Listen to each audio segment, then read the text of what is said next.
عليكم ورحمة الله وبركاته. ازيكم وعاملين ايه؟ يا رب تكونوا بخير وبأحسن حال. معاكم منا من قناة وصفة ومعلومة مع منا سند. شوية الفلفل اللي انتوا شايفينهم دول جولي فجأة كده، جايين لي كده ايه محبة يعني جايين من الأرض عليا على طول. فطبعا الكمية كانت يعني بالنسبة لي كتيرة شوية، فبصراحة سبتهم يومين يعني ما على ما فكرت اعمل بهم ايه. اول حاجة عملت منها، لا، غسلتهم كويس طبعا ونشفتهم، وبعدين هبدأ اعمل منهم مخلل وهعمل منهم هريسة. طبعا هو فلفل حامي على بارد، يعني مش كله حر وفي نفس الوقت مش كله بارد، يعني ايه، حبة وحبة زي ما انتوا شايفين كده. حطيتهم في برطمان كده بالطول، برطمان بتاع التخليل. حطيتهم بالطول كده. واهم حاجه في المخلل انه ما يبص معاكي، انك تكوني كبساه كويس جدا، دي اول حاجه عشان خاطر ما يعمرش الريم على الوش. وبعد كده طبق ده بعاير فيه الملح. كل كوبايه ميه عليها معلقه ملح كبيره جدا، بتاعه الاكل، المعلقه الكبيره دي. وقيمة كوباية صغيرة من الخل عشان خاطر تدي الفلفل ان هو يقرش معاكي شوية. ومعلقة سكر عشان تحفظه معاكي. تمام.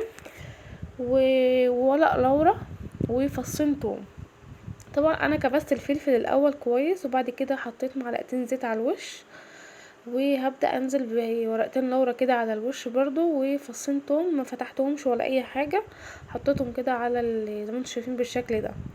وبعد كده هبدأ انزل بالمية بتاعتي. طبعا زي ما قلت لكم، كل كوباية مية عليها معلقة ملح كبيرة، من معلقة الطعام الكبيرة مش الصغيرة، ومعاهم معلقة سكر للحفظ، ودوبتهم كويس جدا. وهبدأ انزل بقى على الفلفل بتاعنا بالشكل اللي انت هتشوفوه دلوقتي.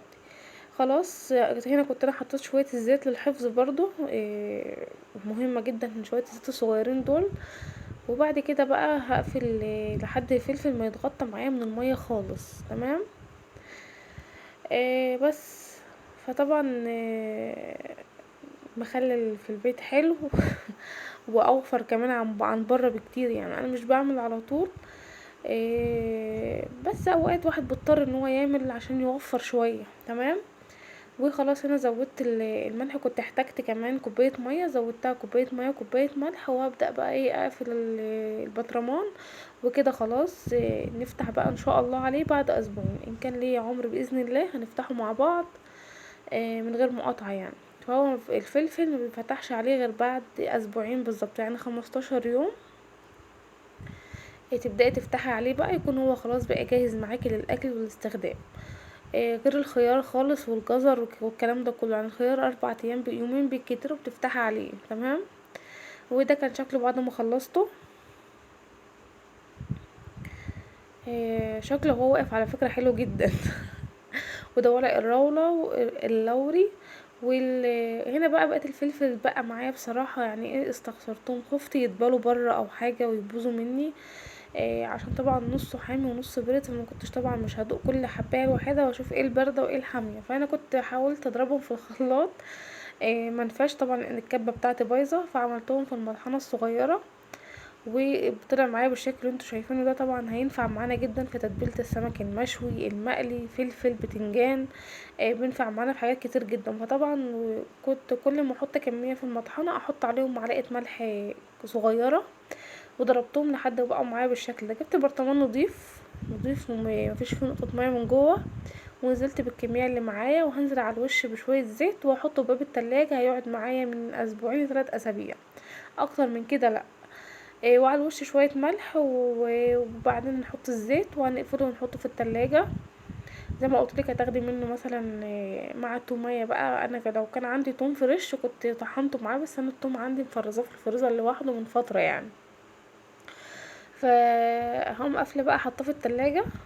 وهبدأ بقى ايه، استخدم بتنجان مشوي، بتنجان مقلي، فلفل مقلي، سمك مقلي، دقة السمك المشوي. يعني هتحتاجيه في حاجات كتير جدا، وفي نفس الوقت بدل ما يخسر بره ويبوظ من الحر نستفاد احنا منه. تمام. وده كان شكله. وده شكل طبعا الفلفل بتاعنا اللي احنا خليناه. خلاص عملنا منه المخلل وعملنا منه الهريسة. هنعمل منه برضو النهاردة على الغدا، هنقلي منه وهنعمل برضو منه التتبيله بتاع الفلفل والبتنجان. ويلا بينا نخش نشوف هنعمل ايه للغدا النهارده. طبعا على ما طلبات الغدا جاتلي، طلبت النهارده بطاطس وطماطم، وهنا ده كان تفاح والرز. طبعا هنعمل النهارده كشري بطاطس احمر، اكله مصريه وعلى راي اللي قال من فات قديم وتاه. يعني اكله بصراحه احسن من الفراخ واحسن من اللحمه، وكمان مشبعه ومفيش حد ما بيحبهاش، وما بختلفش عليها اتنين من الاخر يعني.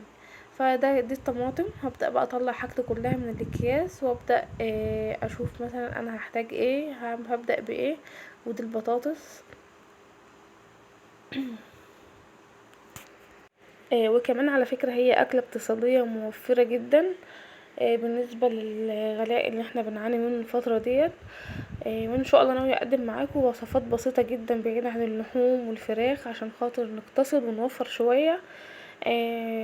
ونعمل اكلات كتير ممكن نكون كتير مننا اصلا تايهة عنه، او بيكسل يعملها، او مفكرة او تفكر ان الموضوع صعب. بس ما هو صعب ولا مكلف ولا اي حاجة على فكرة. هنا هاخد كام حباية من البطاطس اللي لسه جاية ديت. هنقشرهم كويس وهنغسلهم ونقطعهم مكعبات صغيرة جدا. ممكن لو انت عندك بطاطس صغيرة خالص اللي هي بتتسلق ديت، ممكن تسيبيها عادي، تقشريها وتشوحيها بس في زيت، وتكملي بقية الوصفة عادي جدا. بتبقى جميلة برضو، وتبقى حلوة برضو، شكلها حلو في الرز. انما هنا البطاطس بتاعتنا كبيرة، فهنضطر ان احنا نقطعها قطع صغيرة كده. طبعا انا هنا كنت غسلتها وقشرت البصلة. وطبعا بقى زي ما انتوا شايفين هناخدها بقى صوابع، من صوابع لقطع صغيرة، حابة تصغري عن كده مفيش مشكلة، حابة تكبري مفيش مشكلة. الاكل ذوقيات، وعلى حسب ما اسرتك بتحبها كبيرة بتحبها صغيرة. اي حاجة مش مهم يعني، الفرق الشكل مش مهم، اهم حاجة بس انك آه، تظبطيها وخلاص. هنا بقى هبدأ اقطعها كلها بالشكل اللي انتوا شايفينه ده. وطبعا الطماطم هغسلها كويس برضو، كنت غسلتها او لسه هتتغسل. وهبدأ اضرب بقى طماطم في الخلاط، وهنغسل الرز وننقعه شوية. اكلة جميلة جدا ممكن تعمليها في الشهر مرتين اقل حاجة، هتقتصد معاكي جدا، وهتبقى حلوة كمان وموفرة. هنا الطماطم هي غسلتها، وهبدأ بقى احط يعني انا عملت كيلو بطاطس او كيلو الا ربع، عليهم ممكن كيلو الا ربع برضو طماطم. يعني انا ما كنتش عارفة الوزن بالظبط، بس خدتها كده بالنظر يعني. طبعا انا نقعت البطاطس في ميه وملح شويه عشان خاطر الجو حر وما تسودش مني، على ما اخلص بقيه الغدا. طبعا انا ما بعملش كل ده في وقت واحد، يعني انا عندي اطفال، فطبعا ما بين كل خطوه والتانية يا ماما حوشي، يا ماما هات، اللي بيعيط، اللي جعان، اللي بيزن، فبسيب الحاجه وبروح وارجع. يعني ما بعملش كل حاجه في وقت واحد. بس انا بحب ادخل المطبخ عامه، اجهز الغدا واطلع بالغدا. يعني ما بحبش اعمل غدا من بدري واسيب. لا، انا بخش المطبخ اجهز الغدا واطلع من المطبخ بالغدا جاهز. هنا بقى جبت حله، وكمان بنعمله بطريقه تريحنا عشان الحر، ما بنحمرش البصله قوي. يعني في ناس تحب تحرق البصله او تخليها صفرا، انا مبحبش كده. ليه مشاكل في المعده او القولون وحاجات كتير جدا يعني. فبدل البصلة التشويحة لحد ما تدبل معانا، وبعد كده بنزل بحبيتين لورا. والبطاطس بتاعتي بشوحها من دقيقة لتلات دقايق مع البصلة بالشكل اللي انتوا شايفينه ده. وبعد كده بنزل بالطماطم، وطبعا بتصفي الطماطم كويس جدا، لو حطيتها بقشرها مبيبقاش شكلها حلو جدا على الرز، وبتبقى دمها تقيل وكمان حامية، وبتعمل مشاكل في البطن. هنا صفيت الطماطم كويس جدا، ونزلت بقى على البطاطس، وهسيبها بقى تستوي 3/4 سوا، والربع الاخير تستوي مع الرز. اول ما لقيتها خلاص بدأت تدخل في السوا، نزلت بالرز وظبطت عقد الرز بتاعنا لحد بوز المعلقه من تحت كده زي ما انتوا شايفين كده. وخلاص هحط الملح بتاعي، وطبعا حطيت معلقه بابريكا وكمون وكزبره وسنه فلفل اسمر، وطبعا حاطين ورق لورا. ومن وقت للتاني طبعا هتعوزي تقلبيه من فوق لتحت، لان الكشري ده من النوع اللي بيلزق في الحله. وكده خلاص ده كان شكله بعد ما خلصنا. عملت جنبه سلطة، وعملت قلة فلفل اهو، وبتنجان. الفلفل طبعا لقيت منه واحدة حامية وواحدة باردة، يعني مش كله حار ومش كله بارد عامة.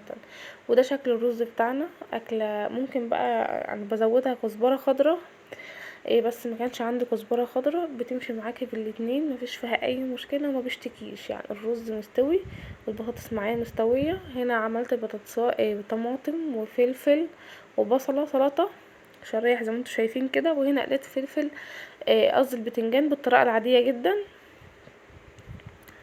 وده شكل السلطة. وممكن بقى تستغني انت عن الفلفل والبتنجان وتسلقي بيض وتعملي طبق سلطة عادي. وممكن تزودي بتنجان مخلل وبطاطس محمرة وتستغني عن الفلفل والبتنجان والسلطة. ممكن شوية مخلل وبصلة او عود جرجير وبتنفع معاكي. يعني الاكلة ديت بتقبل جنبها اي حاجة، وفي نفس الوقت ممكن تاكليها من غير اي حاجة خالص، مش بتشتكي منك ولا بتقولك حتى انت بتعملي ايه. هي لوحدها مشبعة. انما لاي حاجه تانية بتعتبر جنبها طبق جانبي بس لفتح النفس مش اكتر. ده شكل البتنجان بتاعنا، وده كان الغدا بتاع النهارده، وده كان روتين النهارده. اتمنى ان شاء الله الفيديو يكون عجبكم واستفدتوا منه. طبعا احنا عملنا المخلل يعني من صنف واحد، عملنا مخلل وعملنا غدا وكمان عملنا هريسة الشطة الخضراء. واشوفكم ان شاء الله في فيديو جديد. مع السلامة.